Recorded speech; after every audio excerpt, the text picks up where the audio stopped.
lagi sebelum kita mulai pembelajaran, terlebih dahulu kita berdoa. Mari kita berdoa. Terima kasih Tuhan atas penyertaan-Mu yang bisa melakukan aktivitas Tuhan. Terima kasih Tuhan yang kami dimanapun kami berada. Memuliakan Tuhan nama-Mu sekarang dan selama-lamanya. Amin. Baiklah, kita masih di tema 3, makanan sehat. Nah, buka bukunya di halaman 64. Bukan di halaman 64. Di halaman 61. Sorry ya, kelewat tadi. Di halaman 61. Terus di sini Ibu baca dulu ya, terus Ibu jelaskan. Keragaman tidak menghalangi sebuah bentuk kerjasama. Masalah sebaiknya karangan justru semakin memperkuat kerjasama. Indonesia sangat kaya akan keragaman budaya, antara lain terlihat dari karangan seni rupa daerah. Salah satu contoh seni rupa daerah yang telah dikenal secara internasional adalah seni kriya batik. Seni kriya batik telah lama dikenal di Nusantara. Cara yang tadi membuat batik ternyata memiliki kemasan di hampir semua wilayah di Indonesia. Yang membedakan adalah ada penggunaan warna serta motif tersebut. Nah, apakah kamu pernah melihat langsung seni kriya batik? Tahukah kamu bagaimana perbedaan motif batik atau perbedaan dari daerah Indonesia? Nah, perhatikan di gambar ini. Ibu kasih contoh ya. Di gambar ini ada 3. Baca dulu.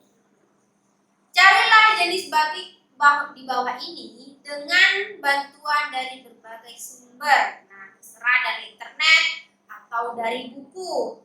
Terus tuliskan secara singkat informasi yang kamu dapat tentang jenis batik tersebut pada kolom berikut. Nah, Ibu kasih contoh. Kemarin kan sudah kita belajar tentang seni lukis atau seni batik atau seni lukis dari Bali atau yang dipahat. Nah, di sini lagi diulang. Di dalam 3 gambar ini Ibu kasih tahu ya, kamu hanya membuat penjelasan atau asal dari mana batik tersebut. Nah, yang pertama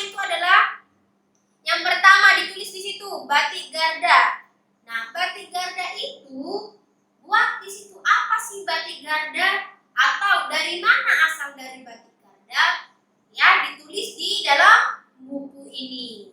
Nah, yang kedua juga batik Pekalongan. Nah, batik Pekalongan itu dari mana? Dari mana asalnya? Bagaimana sejarahnya? Kamu tulis di dalam buku ini di selembar kertas. Nanti ditempelin di dalam buku. Ya, perhatikan. Karena penjelasannya ini sangat panjang, kamu buat saja intinya. Kamu tempelkan di dalam buku. Ya. Nomor 3 itu adalah Megamendung. Itu adalah namanya, nama dari batik tersebut. Nah, asalnya dari mana atau sejarahnya bagaimana? Kamu buat sendiri. Kamu cari informasi tentang batik-batik ini. Ya, perhatikan lagi.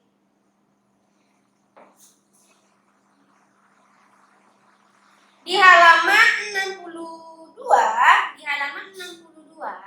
nah ini ada kriya batik. Kriya batik ini memang sih tidak terlalu jelas, tapi kamu bisa lihat di internet. Apa sih kriya batik? Seperti apa sih contohnya? Apa sih membuat dia bagus, membuat dia cantik, laris? Nah, kamu bisa lihat. Oke. Ibu baca penilaian sikap ya. Jangan lupa penilaian sikap. Lihat. Satu upaya membangun sosial budaya di bidang seni kriya batik adalah menjaga kelestarian batik di tengah keberagaman motif batik di Indonesia.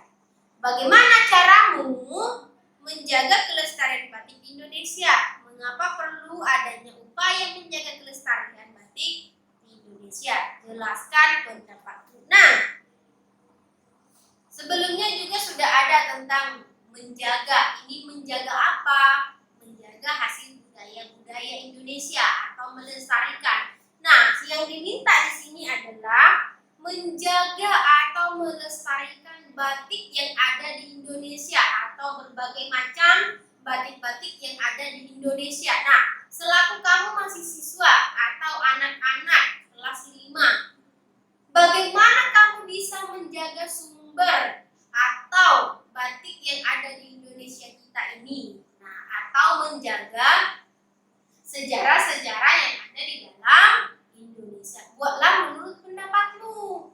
Nah, contoh begini. Kita ibu selaku siswa dapat pendapatan seperti soal yang ada di buku.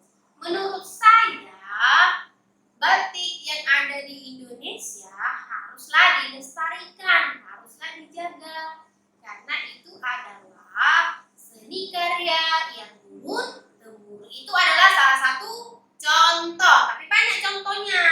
Diisi di sini ya, jangan hanya sedikit, oke? Nah, lanjut lagi di halaman 63. Nah, di halaman 63 tentang penilaian keterampilan. Kamu buat di sini, kamu lihat, dengar ya, baca. Buatlah iklan di media cetak dan media elektronik tentang pesona batik di Indonesia. Tuliskan proses pembuatan iklan hasil kerjamu pada kolom. Nah, yang ibu minta, tolong kamu print atau terserah dapat gambar dari mana tentang batik, ya, batik. Nah, kamu print tapi kecil saja, tidak usah besar. Kamu ambil selembar buku karena di sini tidak muat, kamu tempelkan di buku itu, ya. Sesudah kamu ada informasi tentang batik, kamu gunting sedikit saja, tidak usah terlalu besar. Kamu tempelkan di situ ya, ditempelkan. Nah, di samping dari batik ini tadi, kamu buat cara pengerjaannya atau langkah-langkah cara membuat batik. Nah, itu adalah ciri-ciri yang simple. Terserah kamu dapat gambar batiknya dari mana, ya. Tidak usah terlalu buru-buru mengumpul, ya. Bisa juga besok, nggak apa-apa. Ibu ngasih kelonggaran tentang masalah ini. Nah, tapi jangan ngumpulnya seminggu, itu tidak boleh. Apa di koran, apa di buku kamu, nggak apa-apa. Ambil gunting, tempel di buku itu. Sesudah ditempel, baru ditulis penjelasan. Oke, sampai sini paham?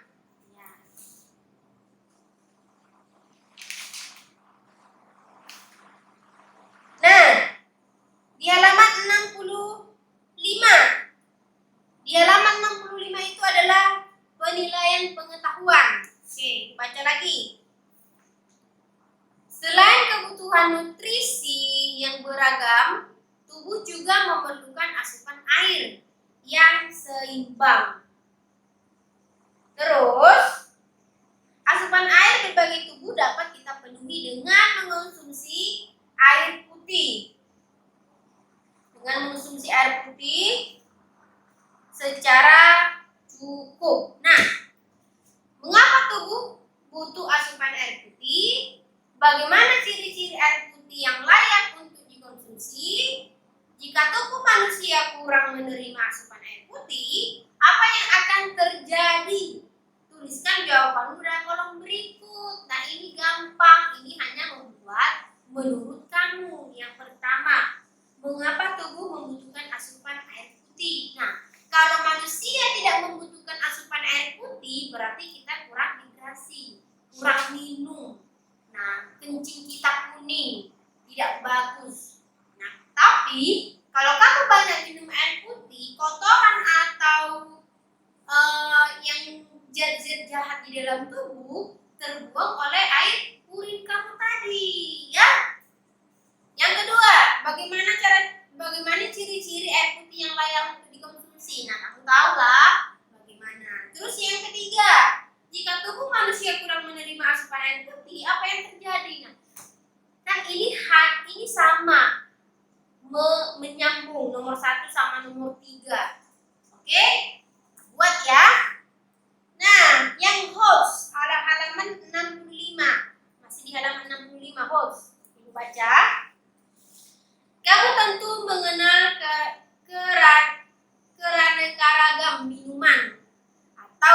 kamu jumpai di sekitarmu. Nah, di sekitar kita tuh kan banyak minum apapun ada semua di situ. Nah, contoh minum kemasan dengan isi yang beraneka ragam seperti air mineral, susu dari sari buah, soda dan sebagainya. Nah, yang diminta di sini tuliskan aneka macam isi minuman kemasan yang kamu jumpai di sekitar rumahmu. Nah, kemudian tuliskan pendapatmu tentang nutrisi yang terkandung dalam minuman tersebut serta manfaat atau dampak yang bagi tubuh. Tuliskan pada kolom. Nah, kamu baca dulu baru kamu ngerti. Ibu kasih contoh satu ya. Isi minuman atau kandungan nutrisi atau manfaat ataupun dampak. Nah, yang pertama teh kemasan. Kamu tahu kan ada teh kemasan itu ada yang kecil dan ada besar. Tulis di sini teh kemasan. Terus yang kedua itu adalah kandungan nutrisinya itu bisa mengandung gula. Nah, otomatis dia bisa mengandung gula. Kalau tidak ada gula, berarti rasanya tidak ada. Nah, yang ketiga juga manfaat atau dampaknya itu bisa meningkatkan kadar gula di tubuh. Nah, itu adalah dampak atau keburukan. Semakin kita banyak minum, gulanya itu bisa dampak ke dalam tubuh kita. Ada baiknya dan ada tidak baiknya. Oke? Sampai sini? Nah. Terus lagi di halaman, perhatikan ya, di halaman 66, survei karakter. Itu hanya buat centang, tidak setuju, setuju, atau alasan. Terus evaluasi ya, jangan lupa dikerjakan evaluasi sampai dengan halaman 69. Oke? Sampai di sini penjelasan kita hari ini. Tolong diperhatikan, didengar, baru dipahami. Oke, mari kita tutup dengan doa. Terima kasih Tuhan, materi kami hari ini sudah selesai. Engkau memberkati kami, Engkau memberikan kami Tuhan kepahaman supaya kami bisa mengerjakan soal-soal yang diberikan dulu kepada kami. Kita muliakan Tuhan namamu sekarang dan selamanya. Amin. Dan